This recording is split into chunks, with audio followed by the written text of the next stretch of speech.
Dr. Akie Hart, National President of the Mangrove Forest Conservation Society of Nigeria. With me, by my side, is a Pastor George Jumbo.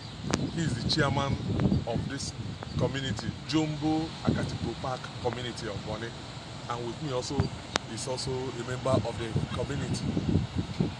So we're here with scientists to show them the level of impact, the environmental degradation that the people of Park Community they are suffering. If you look behind us now, you can see the export terminals of Shell and Nlng'S. It has interfered with the marine life of the people. Their protein need has been negatively impacted. They can no longer go for fishing. Each time they want to go for fishing, the security of Nlng'S and SPDC will stop them from fishing. They have a fishing exclusion zone that prevent fishing whenever they are loading. And if you look at the sea now, you can see that we have so many of their tankers, oil and gas vessels that are moving. So at every point in time, the oil and gas tankers are there. So it means that permanently the people can no longer fish because of this fishing exclusion zone. To deceive the people, they say they have support they are giving fishermen. How many fishermen are they giving? This is a superficial program to deceive the people. The people are suffering. You can see the high level of poverty. Where they used to fish before, they can no longer fish. Where they used to have all their marine organisms, they cannot have it again. Their protein need is impacted. And now if you look at now from the community, you can see where they are discharging their waste also. It is impacting on the health of the community. You can now see that the community is sharing a fence with an industrial facility, not only an industrial facility, but an oil and gas industrial facility.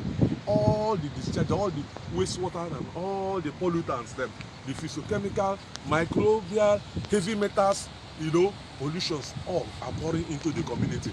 The people are breathing polluted air. The people cannot sleep because of the incessant movement of their boats. Now, if you look at the scene now, you can see that we will have 3 movements going to Port Harcourt. 3 movements coming back to Bonny every day. So we'll have just a minimum, at least 6 movements on this sea. And this is it comprises of 2 big boats that contains several passengers and the security escort boats that is following. So now, apart from their security boats that is enforcing the fishing exclusion zone, we also have the patrol boats that is moving incessantly. So all, if you can see here now on the floor, you see the damagedness of the people. The people cannot protest because of the firepower of those boats, So their nets are destroyed. You can see boats. So the people have no means of income. Again, they are not being employed in the site. They are not given contracts. They are not given no cushion. There is no mitigating factor. They don't even have a health facility. Even now, you can see now they have some field their area. Their area is now higher more than the community. The community is lowland now. So you can see how high the community is. You can see how low, So now, from how originally the community and the SPDC facility, they were at par.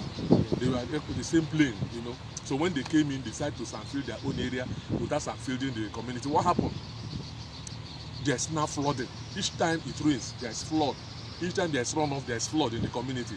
There's no mitigating effect. So this community is already impacted negatively. I want to thank the Public Complaint Committee of the Federal House of Representatives that came and saw things by themselves. And we want to thank them for the decision they have taken so far, that this community is not only negatively impacted, that this community should be relocated. And we know that with the tricks of SPDC, there will be a lot of delayed actions. So the people are resolute. That is why the chairman is with me here. The NGO, the Mangrove Forest Conservation Society, we are resolute that will pursue this matter peacefully using the constructive, dialogue, constructive procedure to not only talk to the local, national, and international community to get justice for Jumbo Akatikpo Park Community. The people are suffering. So the chairman can also explain more to see this suffocation. You can see waste pouring out from SPDC directly into the community. You can see waste coming out from SPDC entering the river. And you can see them being stopped from fishing. So the people are at the verge of being strangulated economically, socially. So there's a need for intervention by the international community. The national community want to thank them, federal government, so far for their listening ears. We promise that we will continue this constructive engagement of peaceful dialogue, utilizing the constitutional process to ensure that justice comes to our people. So the chairman of the community can tell you more. Okay, over to the chairman. Thank you, my brother. Thank you. My name is Pastor George S. Jumbo, the community head of Jumbo Akatikpo Park Community. I was born and bred up in this community some 50-something years ago. It will be good to note that in 1958, our parents were evicted, forcefully evicted from the ancestral home where the Shell terminal is today, without any compensation. So what we are suffering is about 60-something years today without no mitigating measure, no compensation, no development, no projects. And this has been incessantly, continually. Many has died, and many are still dying. Many are sick. The oldest man in the community now, that reside in the old community where Shell drove us away, the man just died now. The burial is coming up this week. So these are what we are passing through.